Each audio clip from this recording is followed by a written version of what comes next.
Now, probably you were all wondering about Karen, when we were going to get to the good stuff.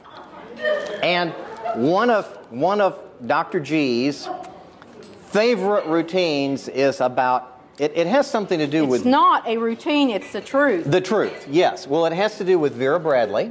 And it has to do with your uterus. I mean, the daggone thing gets old and it starts dropping. Well, you just tell them about that, Dr. G. I will. Okay. I will. As you know, I compound a lot of hormones. I'm a naturopath, and I promised one young patient who is 15 years old tonight that I would use his line because I was in a client relationship in the room, and he asked me with his mother there, so what are you? And I wrote it down. He goes,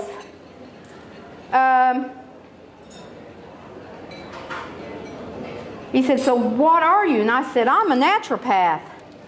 He said, that sounds bad, like psychopath. And I told Ben, I said, Ben, you've made my day. I said, I have a whole family genre of, in Kentucky, psychopaths. Grew up with them. Won the Derby twice. Who's your daddy? Horses, Morgans, that's who I am. But and I say I'm a naturopath, and I was trained in England to, my specialty is endocrinology, and I was trained in general naturopathic medicine. When I came back to America, I had no prospects because I am from Kentucky, and guess what? Naturopaths are not licensed in any of the surrounding states, and on top of that, they don't assess foreign graduates. So I was like, oh my goodness, I'm unemployed. Well, I've got to create a new market. I got to become something. And so I have, for the past 25 years, worked as an educational consultant to licensed physicians and nurse practitioners. In other words, I do the intake with the patient, assess what labs fit the patient's problem, and I present it all to the doctor that's over me. It has kept me humble.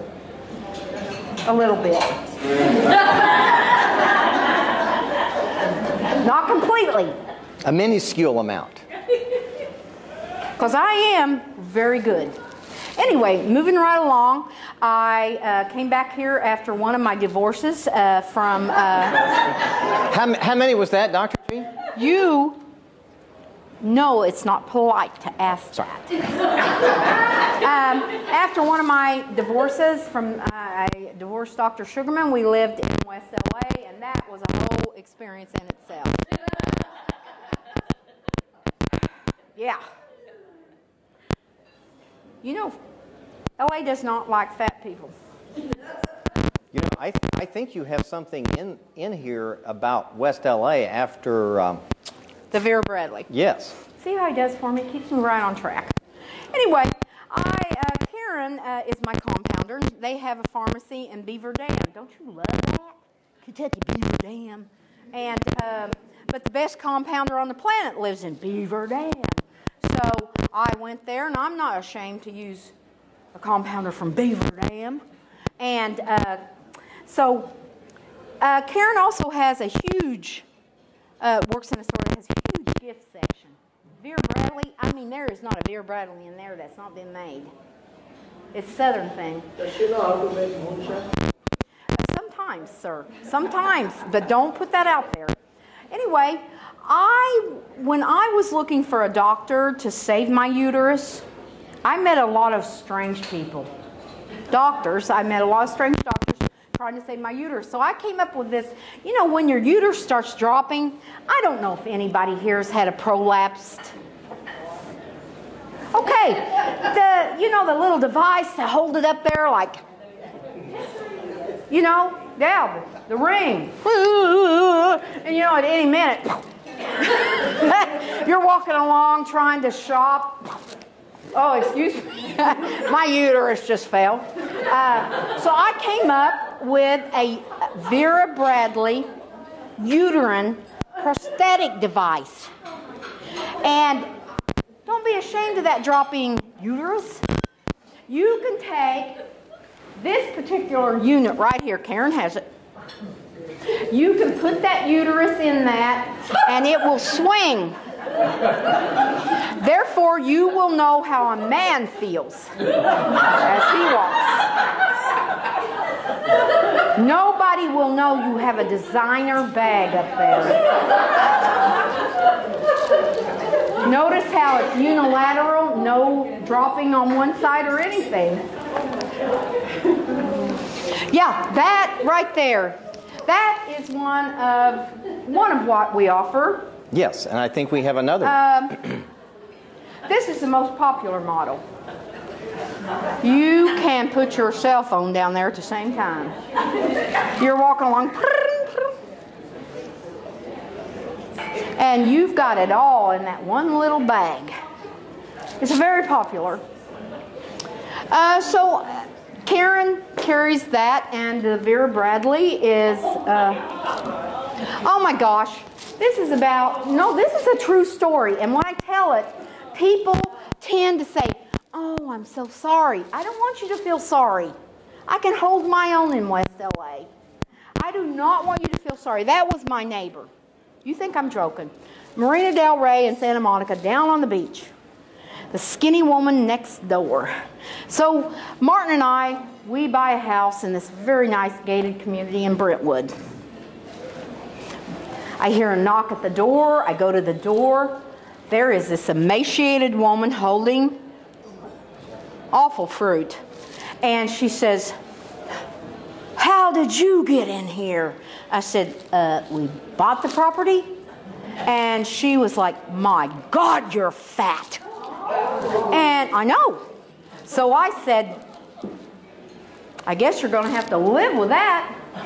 And so I didn't see much of her. But my swimming pool in the backyard was beside her swimming pool in the backyard.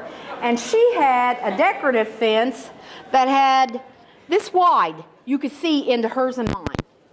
So one day, I've been there about 3 weeks. She comes over, knocks on the door, and she says, could you please not go into your pool tonight? I was like, why? And she's like, it's common decency. I don't want my guests seeing you. I'm like, I can't promise. I can't promise. So, of course, I went in and told my husband, oh, my God, Marty, can't we move to the ghetto? They eat macaroni and cheese. Nobody cares if I look like this. I hate this neighborhood. People mean. It's like, you get on your bikini, baby, and you light those lights up, and you get out there.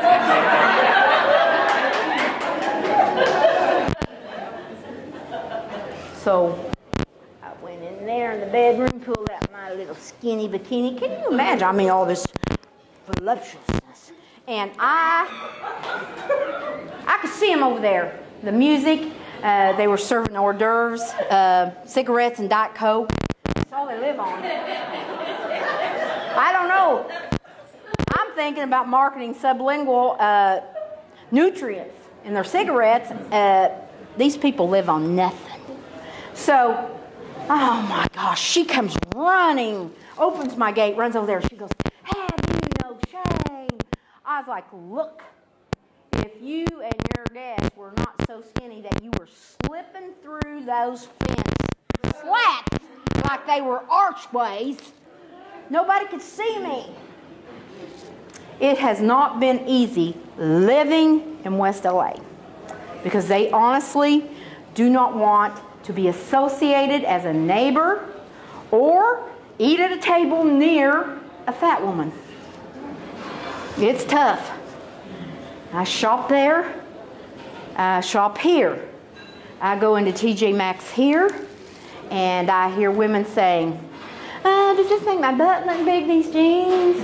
And I'm curious, of course, like all women, I'll look out and see what's there, and it's a 6, maybe a 7. And I'm thinking, I don't know how they figure that.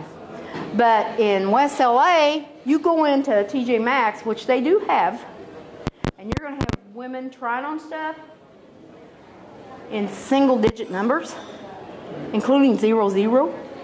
And they will say, can you still see me in this? You know, it's like, and so being the fattest person in my ritzy neighborhood was not easy, but it built my character. And I complained constantly to my family. I cried. My mother says, I'm flying out there for a visit. So she comes in at night. We get her to LAX, drive her to the house. She's like, oh, this is beautiful. I love Hollywood. I love it. I'm like, Ma, it's not what it looks like. But she saw the skinny woman next door. And she came in that kitchen and grabbed my arm and she said, I raised you better than that girl. I raised you better. You done nothing but talk about that poor woman next door. Her having cancer like that and all. Eat up. It's like, Mom, she's not eat up. I said, you should see her in her party clothes. You see her in her party clothes. That woman can't be in the sun or you will see melting. There's so much plastics. And my mom, being a good Southern woman, she's like, bless her heart. I'm like, no, do not bless her heart. She's vicious and evil. And talking like that with that cancer and all. I mean, my mother could not understand that people would intentionally get to this size. It never crossed. I mean, we eat lard, for God's sake. I mean, surely the woman's eating lard. My mom said, surely she's eating lard. But she's got cancer, it's eating her up. But, you know, the skinny woman next door, it wasn't any better when we moved to Santa Monica. I'm glad I'm home.